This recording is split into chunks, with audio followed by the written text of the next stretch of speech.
akhir tahun 2023, Gus Yahya juga mengatakan bahwa posisi PBNU terhadap PKB itu di dalam soal sejarah berdirinya partai ini adalah sebagai fasilitator saja.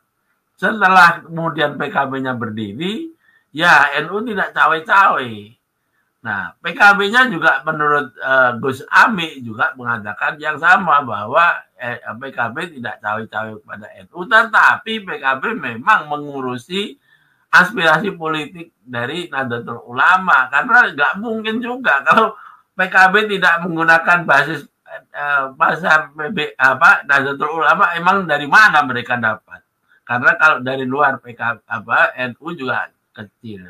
Sementara kalau Gus Ipul menggunakan interpretasi sejarah seolah-olah PBNU itu mempunyai hak untuk kemudian menarik PKB di dalam barisan atau di dalam kepemilikan.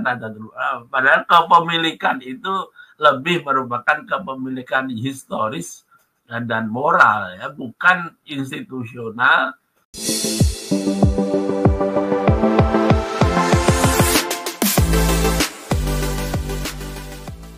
Assalamualaikum warahmatullahi ta'ala wabarakatuh.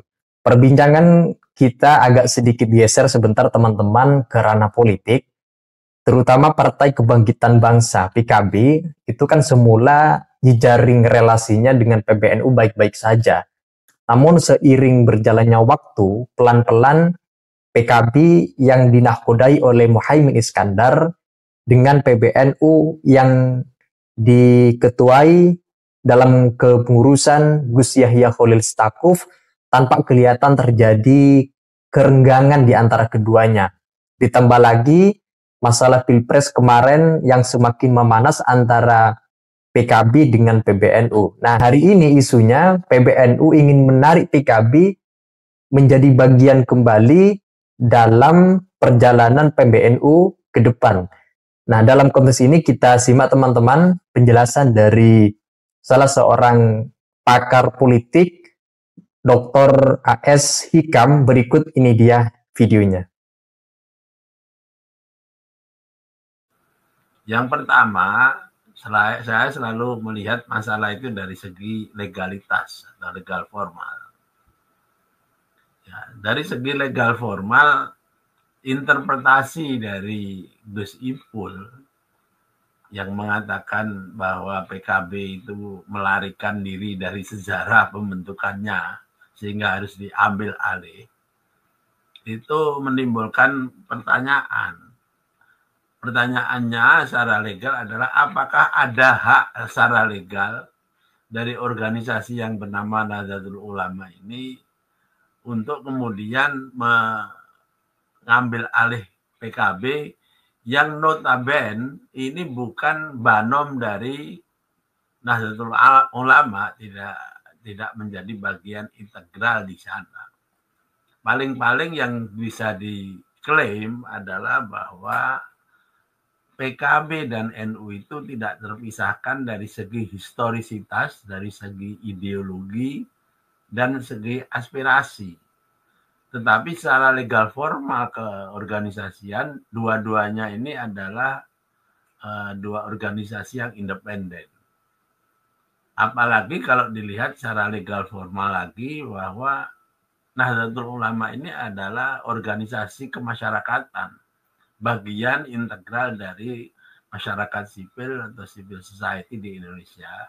Sementara Partai Kebangkitan Bangsa ini adalah partai politik yang merupakan ya elemen dari masyarakat politik. Sehingga dua-dua organisasi ini tidak kompatibel. Walaupun kalau kita lihat ada irisannya antara PKB dan NU itu memang sangat kuat. Artinya tadi itu balik lagi ada irisan yang bernama ideologi, sharing ideologi, kemudian kesejarahan, karena PKB mau tidak mau harus mengakui bahwa dia didirikan oleh para masyayikh di PBNU. Dan yang ketiga aspirasional, sehingga tidak mungkin bahwa PKB itu dipisahkan dari NU sebagai basis sosial dan basis elektoralnya Di samping itu, secara kebalikan, NU atau masyarakat atau warga NU biasanya mempunyai aspirasi politik yang utamanya akan disalurkan melalui Partai Kebangkitan Bangsa. Karena dua-duanya mempunyai ideologi dan program yang kira-kira match atau sama. Itu secara legal formal. Kalau dilihat secara politik, ini juga berat kalau ini tadi anggapan atau gagasan Gus Ipul itu dianggap serius. Kenapa? Karena secara politik hari-hari ini pasca Pilpres dan pemilu 2024 PKB di bawah Gus Ami ini sedang lagi jaya-jayanya, Mas. Misalnya perolehan dari pileg yang dihasilkan oleh PKB ini memecahkan banyak rekor. Misalnya saja nih, yang saya ingat ini adalah masuknya 2 anggota DPR dari Dapil Jakarta. Kemudian ada juga dari Sumatera Barat. Ini sesuatu yang baru sekali. Belum lagi di Jawa Barat juga mengalami kenaikan dan lain sebagainya. Kemudian secara politis juga posisi dari Gus Ami dan PKB ini sangat disenangi oleh warga Nahdlatul Ulama karena setelah Gus Dur, ya Gus Ami itu bagaimanapun mencatatkan namanya sebagai calon wakil presiden. Memang beliau tidak berhasil ya, tetapi ketidakberhasilan itu tidak menutupi bahwa keberhasilan menjadi calon wakil presiden ini merupakan kebanggaan politis jadi warga Nahdlatul Ulama itu dari segi politik. Lalu kalau juga kita lihat dari segi politik yang berupa soliditas PKB, kita sudah seringkali mendiskusikan bahwa di bawah Gus Ami ini batang tubuh PKB itu sangat solid dari atas sampai bawah. Kemungkinan memang ada ya riak-riak di atas yang suka kita bicarakan di dalam ya katakanlah rumor-rumor di dalam DPW PKB, tetapi tetap tidak bisa menghapus satu fakta bahwa soliditas batang tubuh dari PKB dari bawah ke atas ini luar biasa. Jadi dari hitungan legal formal dan politis itu, gagasan yang dipakai oleh Gus Ipul itu kalau memang mau serius itu akan sulit terwujud. Yang ketiga, elemen yang ketiga, kalau kita lihat dari secara kultural ya. Secara kultural ya barangkali baik Gus Ipul dan Gus Ami ini kan orang-orang yang masuk di dalam wilayah darah birunya Nahdlatul Ulama. Nah, darah biru yang dekat juga dengan almarhumah Gus Dur. Jadi secara kultural ini kadang-kadang kemudian dianggap jadi semacam ya ini perselisihan pendapat atau katakanlah ketidakcocokan di dalam keluarga darah biru begitu ya. Jadi ya biasalah mereka itu suka ada yang khariqul adah seperti itu. Jadi lagi-lagi itu tidak terlalu efektif.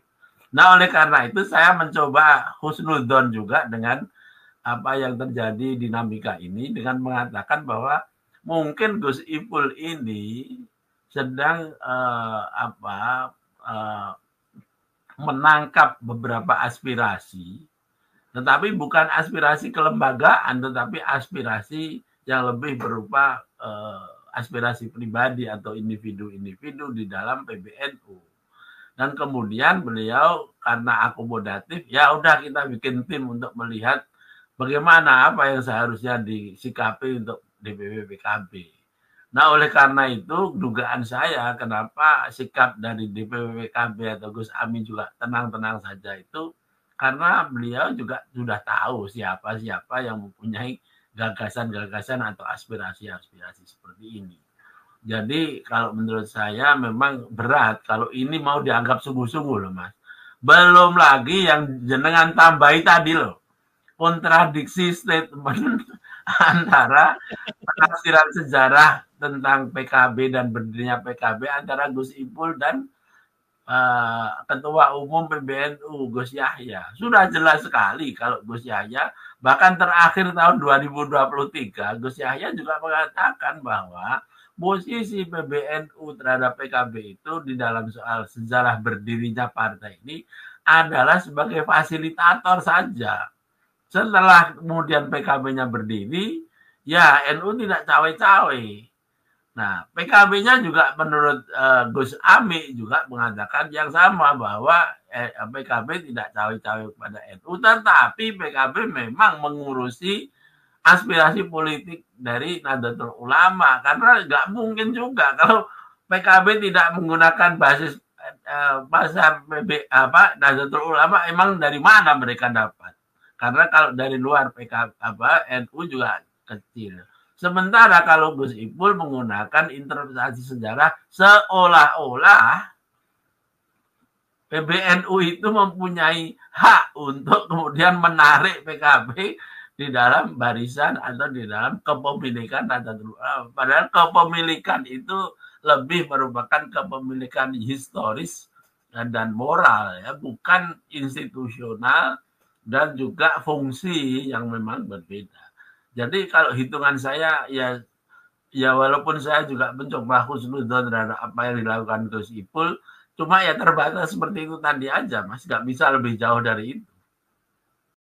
Dr. Hikam barusan mengatakan PKB bukan milik PBNU secara institusi, secara kelembagaan organisasi. Karena keduanya berbeda secara orientasi. PKB adalah partai politik, sementara PBNU atau NU itu adalah organisasi kemasyarakatan keagamaan. Adapun secara historis, memang PKB tidak dapat dipisahkan dari NU, sebab yang mendirikan PKB, Partai Kebangkitan Bangsa, itu adalah orang-orang NU sendiri. Nah, itu saja teman-teman. Kalau ada yang disampaikan terkait dengan penjelasan dari Dr. A.S. Hikam, silakan teman-teman tulis di kolom komentar. Sekian dari saya. Wassalamualaikum warahmatullahi wabarakatuh.